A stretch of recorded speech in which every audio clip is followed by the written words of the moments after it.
أو كالذي مر على قرية وهي خاوية على عروشها قال أنى يحيي هذه الله بعد موتها فأماته الله 100 عام ثم بعثه قال كم لبثت قال لبثت يوما أو بعض يوم قال بل لبثت 100 عام فانظر إلى طعامك وشرابك لم يتسنه وانظر إلى حمارك ولنجعلك آية للناس وانظر إلى العظام كيف ننشزها ثم نكسوها لحما فلما تبين له قال أعلم أن الله على كل شيء قدير. یا مانند اس شخص کے جس کا گزر اس بستی پر ہوا جو منہ کے بل اوندھی پڑی ہوئی تھی، کہنے لگا اسے اس کی موت کے بعد اللہ تعالیٰ کس طرح زندہ کریں گے؟ اللہ تعالیٰ نے اسے مار دیا، 100 سال کے بعد اسے اٹھایا، پوچھا کتنی مدت تجھ پر گزری؟ کہنے لگا 1 دن یا دن کا کچھ حصہ. فرمایا بلکہ تو 100 سال تک رہا. اب تو اپنے کھانے پینے کو دیکھ کہ بالکل خراب نہیں ہوا، اور اپنے گدھے کو بھی دیکھ، ہم تجھے لوگوں کے لیے ایک نشانی بناتے ہیں. تو دیکھ کہ ہڈیوں کو ہم کس طرح اٹھا بٹھاتے ہیں، پھر ان پر گوشت چڑھاتے ہیں. جب یہ سب اس پر ظاہر ہو چکا تو کہنے لگا میں جانتا ہوں کہ اللہ تعالیٰ ہر چیز پر قادر ہے. سامعین، اب اس آیت کی تفسیر سماعت کیجیے. اللہ تعالیٰ کی قدرت کا ایک عجیب کرشمہ. گزشتہ آیت میں جو واقعہ ابراہیم علیہ السلام کے مباحثے کا گزرا، اس پر اس کا عطف ہے. یہ گزرنے والے یا تو عزیر علیہ السلام تھے جیسا کہ مشہور ہے، یا ارمیہ ابن حلقیہ تھے اور یہ نام خضر علیہ السلام کا ہے، یا خرخیل ابن بوار تھے، یا بنی اسرائیل میں کا ایک شخص تھا.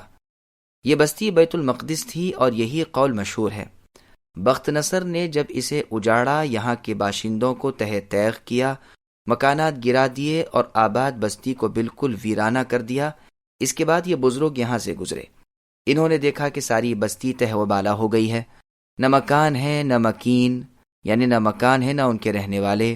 تو وہاں ٹھہر کر سوچنے لگے کہ بھلا ایسا بڑا پر رونق شہر جو اس طرح اجڑا ہے، پھر یہ کیسے آباد ہوگا؟ اللہ تعالیٰ نے خود ان پر موت نازل فرمائی. یہ تو اسی حالت میں رہے اور وہاں 70 سال کے بعد بیت المقدس پھر آباد ہو گیا. بھاگے ہوئے بنی اسرائیل بھی پھر آ پہنچے اور شہر کھچا کھچ بھر گیا. وہی اگلی سی رونق اور چہل پہل ہو گئی. اب 100 سال کامل کے بعد اللہ تعالیٰ نے انہیں دوبارہ زندہ کیا، اور سب سے پہلے روح آنکھوں میں آئی تاکہ اپنا جی اٹھنا خود دیکھ سکیں. جب سارے بدن میں روح پھونک دی گئی تو اللہ تعالیٰ نے فرشتے کے ذریعے پوچھوایا کہ کتنی مدت تک تم مردہ رہے، جس کے جواب میں کہا کہ ابھی تو 1 دن بھی پورا نہیں ہوا. وجہ یہ ہوئی کہ صبح کے وقت ان کی روح نکلی تھی اور 100 سال کے بعد جب جیے تو شام کا وقت تھا. خیال کیا کہ یہ وہی دن ہے تو اللہ تعالیٰ نے فرمایا کہ تم 100 سال کامل تک مردہ رہے. اب ہماری قدرت دیکھو کہ تمہارا توشہ بھتہ جو تمہارے ساتھ تھا باوجود 100 سال گزر جانے کے بھی ویسا ہی ہے، نہ سڑا نہ خراب ہوا ہے. یہ توشہ انگور، انجیر اور شیرہ تھا. نہ تو یہ شیرہ بگڑا تھا، نہ انجیر کھٹے ہوئے تھے، نہ انگور خراب ہوئے تھے، بلکہ ٹھیک اپنی اصلی حالت پر تھے. اب فرمایا یہ تمہارا گدھا جس کی بوسیدہ ہڈیاں تمہارے سامنے پڑی ہیں، انہیں دیکھو، تمہارے دیکھتے ہوئے ہم اسے زندہ کرتے ہیں. ہم خود تمہاری ذات کو لوگوں کے لیے دلیل بنانے والے ہیں کہ انہیں قیامت کے دن اپنے دوبارہ جی اٹھنے پر یقین کامل ہو جائے. چنانچہ ان کے دیکھتے ہوئے ہڈیاں اٹھیں اور ایک ایک کر کے ساتھ جڑیں. مجاہد رحمہ اللہ کی قرات ہے ننشرها، یعنی ہم دوبارہ زندہ کریں گے. سدی رحمہ اللہ وغیرہ کہتے ہیں کہ یہ ہڈیاں ان کے دائیں بائیں پھیلی پڑی تھیں اور بوسیدہ ہونے کی وجہ سے ان کی سفیدی چمک رہی تھی. ہوا سے یہ سب یکجا جمع ہو گئیں، پھر ایک ایک ہڈی اپنی اپنی جگہ جڑ گئی اور ہڈیوں کا پورا ڈھانچہ قائم ہو گیا جس پر گوشت مطلق نہ تھا. پھر اللہ تعالیٰ نے اسے گوشت، رگیں، پھٹے اور کھال پہنا دی. پھر فرشتے کو بھیجا جس نے اس کے نتھنے میں پھونک ماری بس اللہ تعالیٰ کے حکم سے اسی وقت زندہ ہو گیا اور آواز نکالنے لگا۔ ان تمام باتوں کو عزیر علیہ السلام دیکھتے رہے، اور اللہ کی قدرت کی یہ ساری کاریگری ان کی آنکھوں کے سامنے ہی ہوئی۔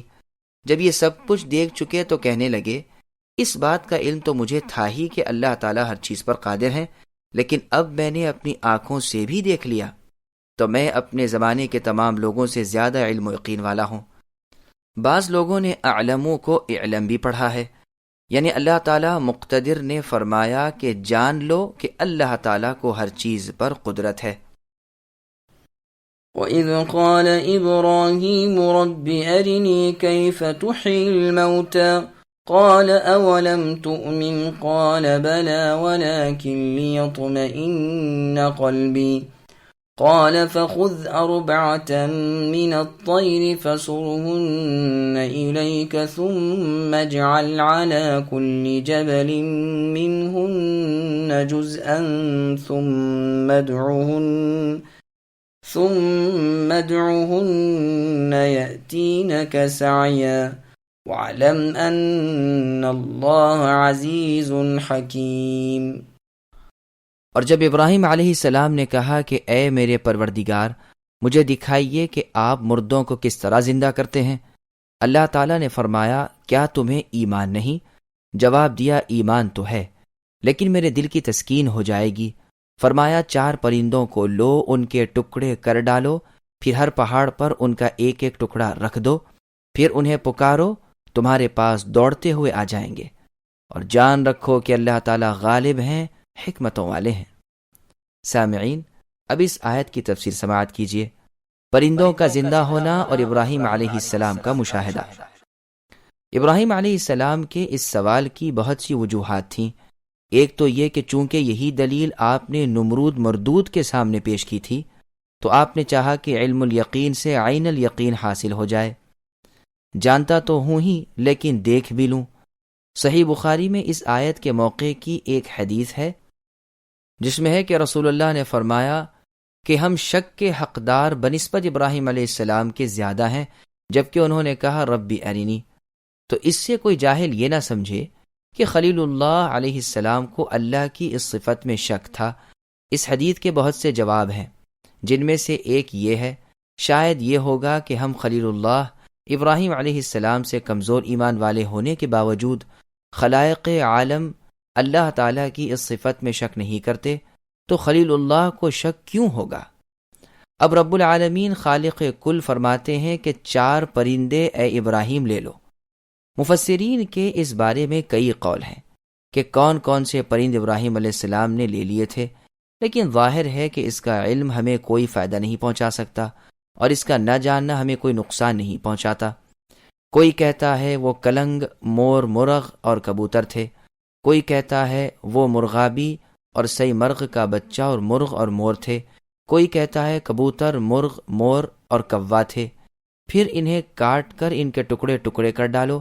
ابن عباس رضی اللہ عنہما یہی فرماتے ہیں، اور روایت میں ہے کہ اپنے پاس رکھ لیا، جب مائل ہو گئے انہیں ذبح کر دیا، پھر ٹکڑے ٹکڑے الگ الگ کر دیے۔ پس آپ نے 4 پرندے لیے، ذبح کر کے ان کے ٹکڑے کیے، پھر اکھیڑ دیے اور سارے مختلف ٹکڑے آپس میں ملا دیے، پھر 4 پہاڑوں پر یہ 7 پہاڑوں پر وہ ٹکڑے رکھ دیے، اور سب پرندوں کے سر اپنے ہاتھ میں رکھے، پھر بحکم اللہ انہیں بلانے لگے۔ جس جانور کو آواز دیتے اس کے بکھرے ہوئے پر ادھر ادھر سے اڑتے اور آپس میں جڑتے، اسی طرح خون خون کے ساتھ ملتا اور باقی اجزاء بھی جس جس پہاڑ پر ہوتے آپس میں مل جاتے، اور پرند اڑتا ہوا آپ کے پاس آتا۔ آپ اسے دوسرے پرند کا سر دیتے تو وہ قبول نہ کرتا، خود اس کا سر دیتے تو وہ جڑ جاتا، یہاں تک کہ ایک ایک کر کے یہ 4 پرند زندہ ہو کر اڑ گئے، اور اللہ تعالیٰ کی قدرت کا اور مردوں کے زندہ ہونے کا یہ ایمان افروز نظارہ خلیل اللہ ابراہیم علیہ السلام نے اپنی آنکھوں سے دیکھ لیا۔ پھر آگے اللہ فرماتے ہیں کہ جان لو اللہ تعالیٰ غالب ہیں، کوئی چیز اللہ کو عاجز نہیں کر سکتی، جس کام کا وہ چاہے بے روک ہو جاتا ہے۔ ہر چیز اللہ کے قبضے میں ہے، وہ اپنے اقوال و افعال میں حکیم ہے، اسی طرح اپنے انتظام میں اور شریعت کے مقرر کرنے میں بھی۔ عبداللہ بن عباس رضی اللہ عنہما فرماتے تھے کہ ابراہیم علیہ السلام سے اللہ تعالیٰ کا یہ سوال کرنا کہ کیا تم ایمان نہیں لائے، اور ابراہیم علیہ السلام کا یہ جواب دینا کہ ہاں ایمان تو ہے لیکن دلی اطمینان چاہتا ہوں، یہ آیت مجھے تو اور تمام آیات سے زیادہ امید دلانے والی معلوم ہوتی ہے۔ مطلب یہ ہے کہ ایک ایماندار کے دل میں اگر کوئی خطرہ وسوسہ شیطانی پیدا ہو تو اس پر پکڑ نہیں،